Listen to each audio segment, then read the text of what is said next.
Sleip does quantify or actually classify what gait the horse does throughout the recording that you do with the horse.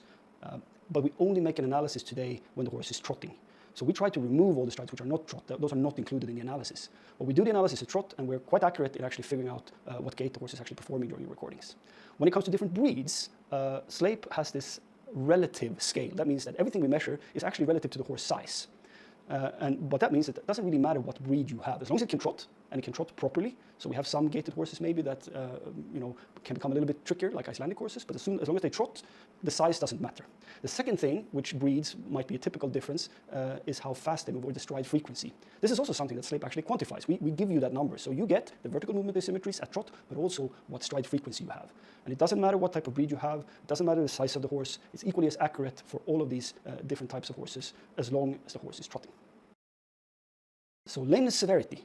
This is, again, we need to go back and differentiate between asymmetries and lameness. So what we do, we measure movement asymmetries, and we quantify how severe these are. We don't directly quantify the lameness severity. That's up for the individual veterinarian or user of the app to evaluate themselves. But how do we actually then put the colors on our severities, or the severity colors on our movement asymmetries? Yes, we do that by actually taking a lot of data, lots of user data, and we just look at the distribution. So how asymmetric are horses typically? And then we just say, if you're in the very lower bracket of how big your asymmetry is compared to the normal population of horses in the Sleip database, then you would end up in the green area. If you are very asymmetric, meaning you exhibit a large asymmetry relative to your horse size, then you would end up in the larger or the more severe colors like yellow, orange, and red. And just for to have sort of a rule of thumb, the lower severities, maybe lowest 10-20%, those are green, and the red ones, those are the top 5% asymmetric horses. And then the other colors fall normally distributed in between these two. Sleip does quantify or actually classify what gait the horse does throughout the recording that you do with the horse.